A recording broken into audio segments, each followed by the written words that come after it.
Assalamualaikum warahmatullahi wabarakatuh. Waalaikumsalam Waalaikumsalam warahmatullahi warahmatullahi wabarakatuh. wabarakatuh. Sebelumnya saya ucapkan terima kasih kepada Ibu Hanifah Nurus Sopiani, SPD MPD, selaku dosen pengampu mata kuliah proses berpikir matematis. Di sini kami ingin memaparkan hasil diskusi kami mengenai makalah analisis dan desain soal matematika berbasis kemampuan berpikir tingkat tinggi dalam konteks kemampuan pemecahan masalah, berpikir kritis dan kreatif. Di sini kami dari kelompok 9 yang beranggotakan saya sendiri, Arpia dan rekan saya. Saya Ella Kalista. Saya Jopa Wisna ini. Langsung aja kita ke pembahasannya.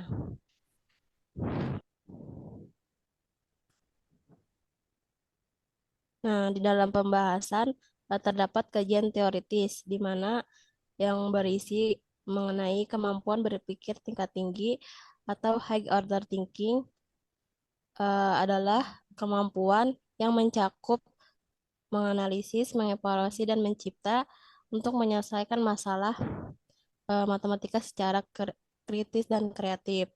Nah, dalam kemampuan berpikir tingkat tinggi ini terdapat tiga eh, kemampuan yang relevan dalam pembelajaran matematika. Yang pertama ada pembacaan masalah, berpikir kritis, dan berpikir kreatif. Yang pertama ada kemampuan pemecahan masalah. Nah, menurut Folia pada tahun 1973, pemecahan masalah matematis ini adalah kemampuan memahami masalah, merencanakan penyelesaian melaksanakan rencana, dan mengevaluasi kembali hasil yang diperoleh. Boleh next?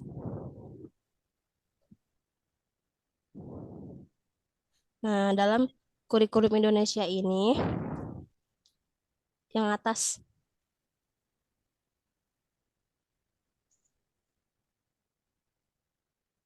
dalam kurikulum Indonesia ini, kemampuan pemecahan masalah ini diakui sebagai bagian dari kompetensi inti yang harus dikuasai siswa.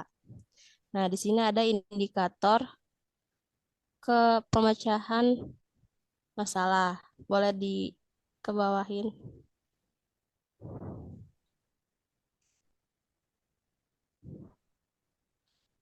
Nah, indikator kemampuan pemecahan masalah matematis itu menurut NCTM yang pertama ada mengidentifikasi informasi, menyusun masalah, menerapkan strategi, lalu menjelaskan hasil sesuai dengan permasalahan awal. Selanjutnya akan dilanjutkan oleh rekan saya.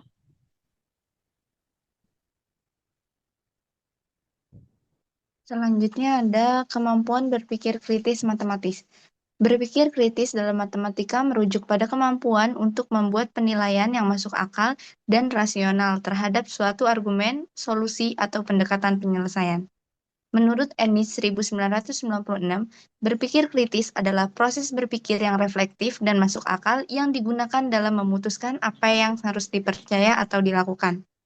Dalam konteks pembelajaran matematika, berpikir kritis tampak dalam kemampuan siswa, yaitu yang pertama dapat mengevaluasi kebenaran suatu pernyataan matematika, yang kedua menilai validitas suatu argumen atau strategi penyelesaian, yang ketiga menganalisis asumsi yang berdasari suatu metode atau rumus, yang terakhir menyusun justifikasi logis terhadap jawaban yang diperoleh. Kemampuan berpikir kritis membantu siswa untuk tidak menerima informasi secara mentah, tetapi mempertanyakan, menguji, dan menyaring informasi tersebut melalui proses logika dan penalaran.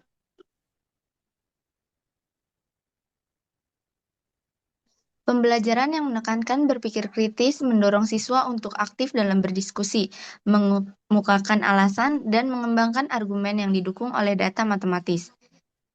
Dalam hal ini, guru berperan sebagai fasilitator yang memberikan pertanyaan pemicu atau probing question yang memacu kemampuan berpikir tingkat tinggi. Indikator kemampuan berpikir matematis menurut Susanto 2016, yaitu menganalisis, mengenal dan memecahkan masalah, menyimpulkan, dan mengevaluasi atau menilai. Menurut Pertiwi 2018, yaitu menginterpretasi, menganalisis, mengevaluasi, dan menginferensi. Oke, selanjutnya ada kemampuan berpikir kreatif matematik. Berpikir kreatif adalah kemampuan untuk menghasilkan gagasan, strategi, atau solusi yang baru, unik, dan bermanfaat. Dalam matematika, kemampuan ini seringkali diabaikan karena dianggap matematika hanya berisi satu jawaban benar. Padahal, dalam banyak solusi, suatu masalah matematika dapat diselesaikan dengan berbagai cara dan pendekatan. Kemampuan berpikir kreatif matematik adalah keterampilan dalam memecahkan masalah matematik yang bersifat terbuka dengan menggunakan ide-ide baru yang beragam, serta kemampuan untuk memperhitungkan dan mengembangkan ide secara sistematik menurut Siswanto dan Ratiningsih 2020. Indikator menurut Goyford 1956 mengidentifikasi 4 komponen berpikir kreatif, yaitu ada kelancaran, kemampuan menghasilkan banyak ide atau jawaban, ada keluasan, kemampuan menghasilkan hasil ide dari berbagai sudut pandang atau kategori. Selanjutnya ada keunikan, kemampuan menghasilkan ide yang tidak lazim atau jarang muncul. Selanjutnya ada pengayaan, kemampuan mengembangkan atau menyempurnakan ide yang telah ada. Dalam matematika, kemampuan kreatif tampak saat siswa mampu menemukan berbagai pendekatan berbeda untuk menyelesaikan satu soal, menghubungkan konsep-konsep yang berbeda dalam satu strategi pemecahan. Selanjutnya ada menyajikan solusi dalam bentuk yang tidak konvensional. Selanjutnya ada mengembangkan model matematika dari permasalahan kontekstual. Pembelajaran matematika yang mendorong kreatif biasanya menggunakan pendekatan open-ended problem, di mana soal tidak memiliki satu jawaban atau satu cara penyelesaian, melainkan memberikan ruang eksplorasi bagi siswa. Guru dapat mendorong kreativitas siswa dengan memberikan soal yang menantang dan memberikan kesempatan siswa untuk menemukan pendekatan mereka sendiri. Nah, selanjutnya ada hubungan antar ketiga kemampuan atau HOTS ini. Jadi ketiga kemampuan berpikir tingkat tinggi ini saling terkait dan saling menguatkan dalam proses pembelajaran matematika. Pemecahan masalah sering Pemecahan masalah ini seringkali membutuhkan pemikiran kritis dalam menganalisis kondisi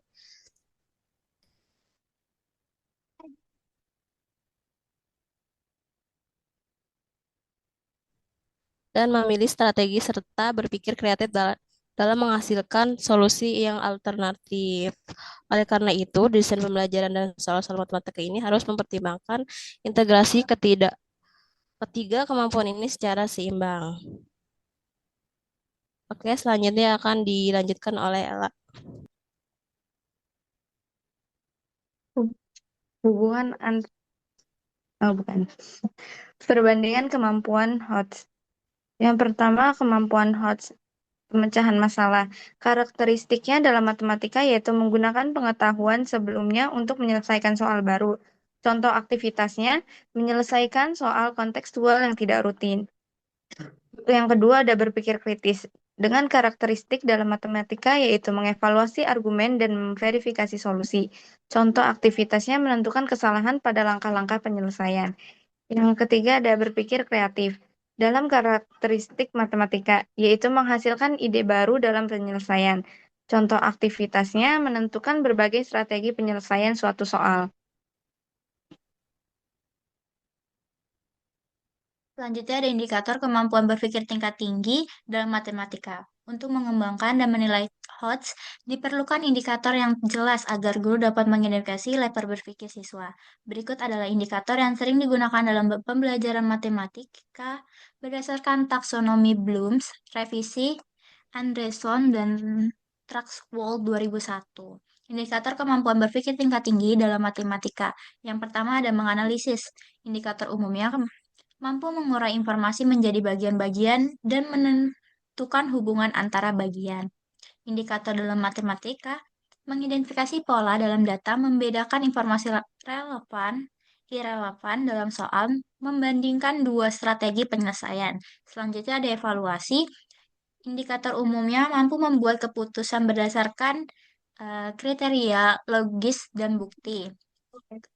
Terus indikator dalam matematikanya itu menilai keakuratan jawaban, menilai kelayakan strategi penyelesaian, mengevaluasi argumen matematika. Selanjutnya dia menciptakan. Indikator umumnya itu mampu menggabungkan elemen untuk membentuk produk baru atau alternatif. Indikator dalam matematika itu merancang soal baru, menyusun strategi memecahkan pemecahan unik, menciptakan model matematika dalam fenomena nyata. Selanjutnya ada contoh keterkaitan tiga kemampuan. Di sini ada contoh yaitu sebuah taman berbentuk persegi panjang memiliki panjang 12 meter dan lebar 8 meter. Nah, jika taman akan dibagi menjadi beberapa area dengan bentuk geometris berbeda untuk ditanami bunga berbeda, bagaimana cara terbaik membaginya agar efisien dan dalam penggunaan lahan dan estetika. Nah, di sini ada tabel kemampuan. Yang pertama ada kemampuan pemecahan masalah. Jadi dari soal tersebut itu si siswa harus merancang pembagian taman berdasarkan kebutuhan, misalnya itu luas, maksimal, akses jalan, bentuk simetris. Selanjutnya ada kemampuan berpikir kritis. Nah, dalam kemampuan berpikir kritis ini, si siswa ini menilai apakah pembagian yang dibuat efisiensi dan memenuhi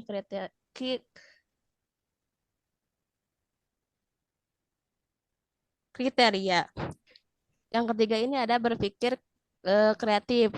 Jadi dalam soal ini tuh menghasilkan berbagai bentuk atau ide pembagian, lingkaran, pola simetris, kombinasi geometri. Selanjutnya akan dilanjutkan oleh rekan saya. Selanjutnya ada peran guru dalam mengembangkan HOTS. Guru berperan penting dalam mendorong HOTS melalui yang pertama merancang soal open-ended, yaitu guru menyusun soal dengan berbagai kemungkinan jawaban dan solusi. Yang kedua memfasilitasi diskusi, yaitu mendorong siswa saling bertukar gagasan dan menilai argumen. Yang ketiga memberikan pertanyaan menantang, pertanyaan yang menuntut analisis dan evaluasi lebih dalam. Yang terakhir menggunakan rubrik proses, penilaian tidak hanya hasil akhir, tapi juga strategi dan alasan siswa.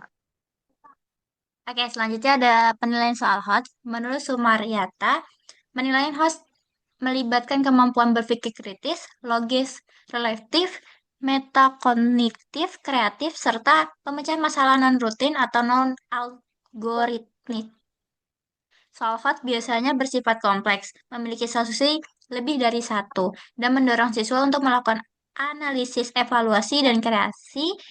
Menurut Blunkart 2010, soal HOTS adalah soal yang mengukur kemampuan siswa dalam menganalisis, mengevaluasi, dan menciptakan, bukan hanya mengingat dan memahami informasi. Penilaian soal HOTS adalah proses penilaian kemampuan siswa untuk berpikir tingkat tinggi, yaitu berpikir secara kreatif, kritis, logis, reflektif, metakonektif, dan kreatif.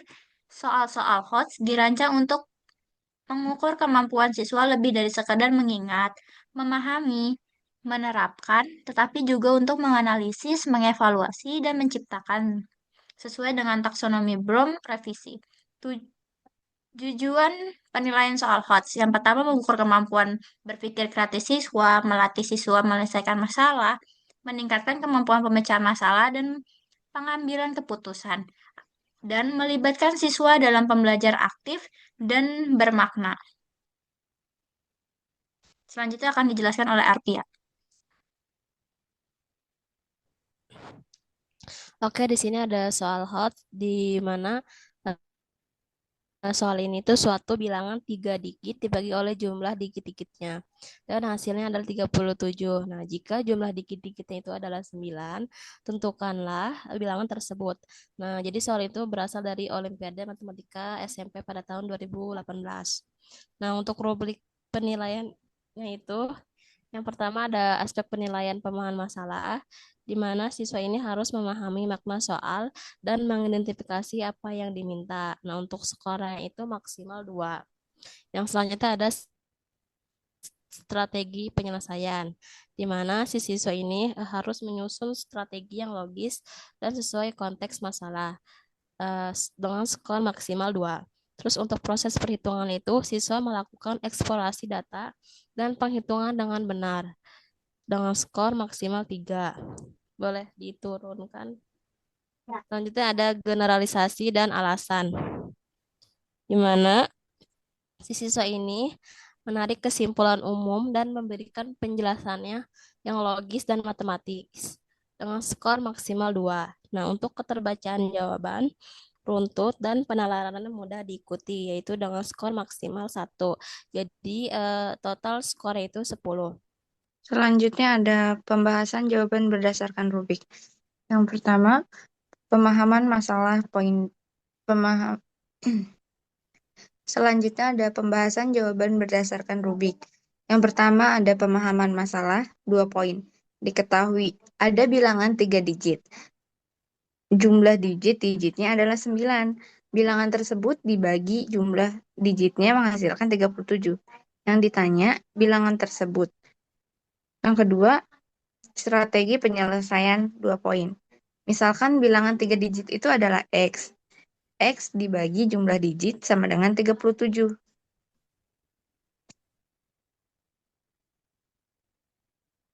X per 9 sama dengan 37. X sama dengan 37 dikali 9 sama dengan 333. Yang ketiga ada proses perhitungan, yaitu 3 poin. Cek jumlah digit dari 333. 3 ditambah 3 ditambah 3 sama dengan 9. Cek pembagian. 333 dibagi 9 sama dengan 37. Yang keempat ada generalisasi dan alasan, yaitu 2 poin. Hanya satu bilangan 3 digit dengan jumlah digit 9 dan hasil pembagian 37 yaitu 333. Selanjutnya ada analisis soal matematika, di mana untuk soal ke-1 ini diketahui barisan bilangan 2, 5, 8, dan 11. Tentukanlah suku ke-50. Nah, jadi soal itu berasal dari buku matematika kelas 10 kurikulum merdeka. Nah, untuk penyelesaian itu, pertama, diketahui suku pertama itu 2. Nah, untuk bedanya itu kita menggunakan rumus U2 dikurangin U1, yang dimana U2-nya itu 5 dan U1-nya itu 2. Jadi 5 dikurang 2 itu sama dengan 3. Dan ditanyakan itu suku ke-50. Maka kita jawab menggunakan rumus suku ke N, yaitu UN sama dengan A ditambah N dikurang 1 dikali B. Yang dimana sukunya itu suku ke-50 dengan A-nya itu 2, N-nya itu 50 dikurang 1 dengan bedanya itu 3. Jadi 2 ditambah 50 dikurang 1 yaitu 49 dikali 3. 2 ditambah 49 dikali 3 yaitu 147. Dan 2 ditambah 147 sama dengan 149. Nah, jadi suku ke-50 dari barisan bilangan tersebut adalah 149. Nah, untuk identifikasi kemampuan ini termasuk kepada kemampuan pemecahan masalah. Karena menurut Polya pada tahun 1973, pemecahan masalah ini adalah proses mencari jalan keluar dari suatu kesulitan untuk mencapai tujuan yang tidak langsung dapat dicapai. Nah, alasannya itu karena si siswa harus memahami masalah, mengenali pola barisan aritmatika, menentukan rumus suku ke N, dan menghitung suku ke-50. Boleh di next oleh Ella. Oke, selanjutnya ada soal 2. Jika A kuadrat ditambah B kuadrat sama dengan 25 dan AB sama dengan 12, maka nilai dari A kuadrat dikurang 2AB ditambah B kuadrat adalah, ini merupakan soal UN Matematika SMA. Penyelesaiannya yaitu yang pertama diketahui A kuadrat ditambah B kuadrat sama dengan 25. AB sama dengan 12. Yang ditanyakan adalah A kuadrat dikurang 2AB ditambah B kuadrat. Jawabannya, A kuadrat dikurang 2AB ditambah B kuadrat sama dengan A dikurang B lalu dikuadratkan.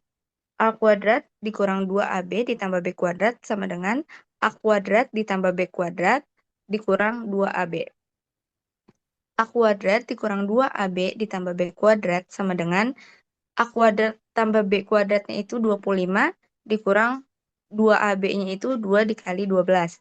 yaitu A kuadrat dikurang 2AB ditambah B kuadrat sama dengan 25, 2 dikali 12 sama dengan 24. 25 kita kurang dengan 24. A kuadrat dikurang 2AB ditambah B kuadrat sama dengan 1. Jadi, nilai dari A kuadrat dikurang 2AB ditambah B kuadrat adalah 1. Identifikasi kemampuan. Berpikir kritis menurut Ennis 1996, berpikir kritis adalah proses berpikir yang reflektif dan masuk akal yang digunakan dengan memutuskan apa yang harus dipercaya atau dilakukan. Alasannya karena membutuhkan transformasi ekspresi matematika, bukan perhitungan langsung. Mendorong siswa merefleksikan informasi yang tersedia dan menuntut pengambilan keputusan yang masuk akal dalam memilih strategi penyelesaian yang efisien. Selanjutnya akan dilanjutkan oleh Zulfa. Oke, ada soal yang ketiga. Diberikan bilangan 1, 2, 3, sampai 9 bulan. Buatlah 3 kelompok berisi 3 angka sehingga jumlah tiap kelompok sama. Soal Olimpiade Sains Nasional tingkat kabupaten. Penyelesaiannya, di sini sudah diketahuinya, sudah ditentukan. Terus ditanyanya bagaimana cara membagi 9 angka menjadi 3 kelompok berisi 3 angka dengan jumlah total yang sama bagi tiap kelompok. Sini bisa dilihat cara penyelesaiannya yang berhasilkan akhir itu 45 dan akan dibagi menjadi 3 kelompok maka hasilnya 15. 35 dibagi 3 sama dengan 15. Nah, ini ada pembuktiannya. Jadi jumlah total yang sama pada tiap kelompok ada 15. Selanjutnya ada identifikasi kemampuan. Soal ini termasuk kemampuan berpikir kreatif menurut Siswanto dan Ratiningsih 2020. Kemampuan berpikir kreatif matematik adalah kemampuan keterampilan dalam memecahkan masalah matematika yang bersifat terbuka dengan mengemukakan ide-ide baru yang beragam serta kemampuan untuk menghitung dan mengembangkan ide-ide secara sintesis. Alasannya karena masalah bersifat terbuka, banyak soal solusi, siswa mengembangkan ide kombinasi angka dan menyusun secara sintesis menjadi kelompok. Siswa perlu mencoba mengevaluasi dan memperbaiki solusi yang tidak memenuhi syarat. Selanjutnya akan dijelaskan oleh Arpia. Oke, selanjutnya ada desain soal horizontal yang dibuat oleh Arpia.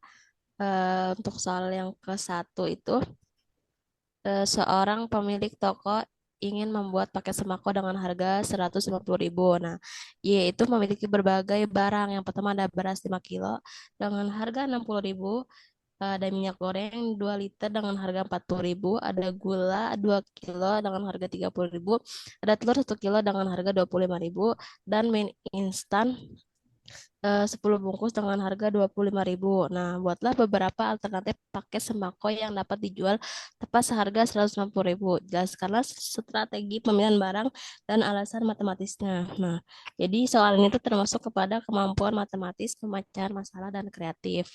Boleh diturunin. eh eh, eh, Alasannya turunin lagi.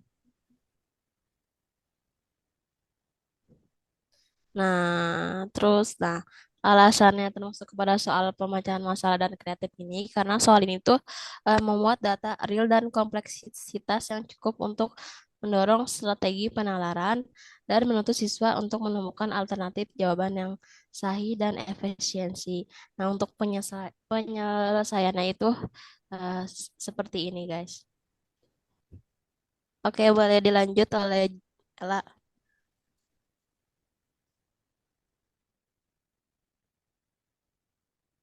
Ini itu aja ya. Potong aja ntar kita pakai bikin link baru. Takutnya nanti kepotong. Berapa menit lagi? Ya, nggak tahu menitnya. Cuman ganti link baru aja ya. Ya Tadi udah. tadi ada ini kan soalnya ada Ada di atas peringatan. ya waktunya. Gak ada Julfa. 3 menit lagi. Ya 3 menit lagi cukup lah El, cepet El. Oke. Selanjutnya yaitu soal 2. Dina menyatakan jika jumlah dua bilangan ganjil selalu genap, maka jumlah 3 bilangan ganjil juga pasti genap. Apakah pernyataan Dina benar? Jelaskan secara logis dan matematis.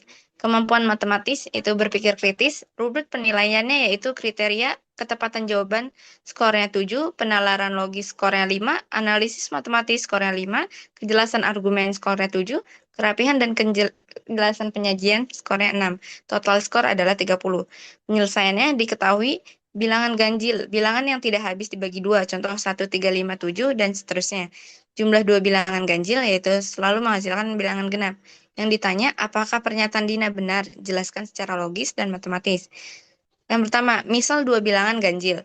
A sama dengan 1, B sama dengan 3. A tambah B sama dengan 1 tambah 3 sama dengan 4, yaitu genap. Secara umum, bilangan ganjil dapat ditulis dalam bentuk 2n plus 1, sehingga 2n plus 1 ditambah 2m plus 1 sama dengan 2 dikali n plus m plus 1 sama dengan genap. Benar, jumlah dua bilangan ganjil selalu genap. Yang kedua, misal tiga bilangan ganjil. 1 tambah 3 tambah 5 sama dengan 9 yaitu ganjil.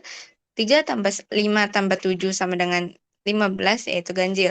Secara umum, 2n plus 1 ditambah 2m plus 1 ditambah 2p plus 1 sama dengan 2 dikali n plus m plus p ditambah 3 yaitu ganjil. Salah. Karena jumlah tiga bilangan ganjil selalu menghasilkan bilangan ganjil, bukan genap. Jadi pernyataan Dina salah. Karena jumlah dua bilangan ganjil memang genap, tapi jumlah tiga bilangan ganjil selalu ganjil, bukan genap. Alasan soal ini berpikir kritis yaitu karena soal ini memerlukan analisis logis, mendorong penolakan atau penerimaan argumen, melatih penalaran dan evaluasi pernyataan matematis. Selanjutnya akan dilanjutkan oleh Zulfa. Oke, selanjutnya ada soal yang ketiga. Sari memiliki beberapa kelereng merah dan biru. Jika ia menggabungkan semua kelereng jumlahnya 20 buah. Jika Sari menukar 3 kelereng merah dengan 3 kelereng biru milik temannya, jumlah kelereng merah dan biru tetap sama. Tetapi jumlah kelereng merah sekarang menjadi 9 buah. Berapa jumlah awal kelereng merah dan biru punya Sari? Ini termasuk kemampuan berpikir kreatif dan memecahkan masalah. Bisa dilihat di rubriknya di sini. Ada pemahaman soal poinnya 6, membuat model matematika poinnya 8, menyelesaikan persamaan poinnya 8, penjelasan logis poinnya 5, kerapian dan penjelasan penyajian poinnya 3. Totalnya jadi 30. Bisa dilihat penyelesaiannya. Di sini sudah diketahuinya dan ditanyanya. Jawabannya nih cara penyelesaiannya. Jadi jumlah kelereng merah awal adalah 12 dan kelereng biru awalnya 8 buah. Alasan soal ini termasuk ke dalam berpikir kreatif dan memecahkan masalah karena siswa harus memodelkan situasi nyata dalam bentuk permasalahan, lalu menggunakan logika dan manipulasi matematika sederhana untuk mencari nilai yang tepat. Selanjutnya ada kesimpulan. Berdasarkan kajian dan analisis yang dilakukan, dapat disimpulkan bahwa kemampuan berpikir tingkat tinggi meliputi kemampuan pemecahan masalah, berpikir kritis, dan berpikir kreatif matematis merupakan komponen penting dalam pembelajaran matematika yang bermakna. Kemampuan ini dapat diidentifikasi melalui analisis terhadap soal-soal matematika dari berbagai sumber yang memperlihatkan bagaimana siswa berpikir, menarik kesimpulan, mengembangkan strategi, dan menyampaikan solusi secara logis. Selain itu, merancang soal yang mendorong siswa untuk berpikir tingkat tinggi tidak hanya menuntut kreativitas dan ketepatan dalam penyusunan soal, tetapi juga pemahaman yang mendalam terhadap kompetensi yang diukur serta cara menilainya melalui rubrik yang sesuai. Penerapan soal-soal orisinil dalam konteks kehidupan nyata maupun desain visual dapat memperkaya pengalaman belajar siswa dan meningkatkan kemampuan berpikir matematis secara menyeluruh. Selanjutnya akan dilanjutkan oleh Zulfa. Oke, selanjutnya ada saran. Sebagai upaya meningkatkan kualitas pembelajaran matematika, penting bagi guru untuk membiasakan penggunaan soal-soal yang mendorong kemampuan berpikir tingkat tinggi seperti memecahkan masalah, berpikir kritis, dan berpikir kreatif. Penggunaan soal HOTS dapat menstimulasi siswa untuk lebih aktif bernalar, mengevaluasi informasi, dan menciptakan solusi inovatif. Selain itu, pengembangan kurikulum dan penilaian perlu memperhatikan keseimbangan antara soal berbasis ingatan dan soal yang menguji kemampuan analitik dan evaluatif, serta melengkapi dengan rubrik penilaian yang tepat guna bagi mahasiswa dan calon guru. Keterampilan dan menganalisis dan merencanakan soal HOTS sangat penting sebagai bekal untuk menciptakan pembelajaran yang bermakna dan kontekstual. Penelitian lanjutan juga diperlukan untuk mengkaji efektivitas penggunaan soal HOTS dan berbagai jenjang pendidikan serta kontribusinya terhadap peningkatan kemampuan berpikir matematika siswa. Oke, mungkin itu saja yang dapat kami sampaikan. Kurang lebihnya mohon maaf. Terima kasih.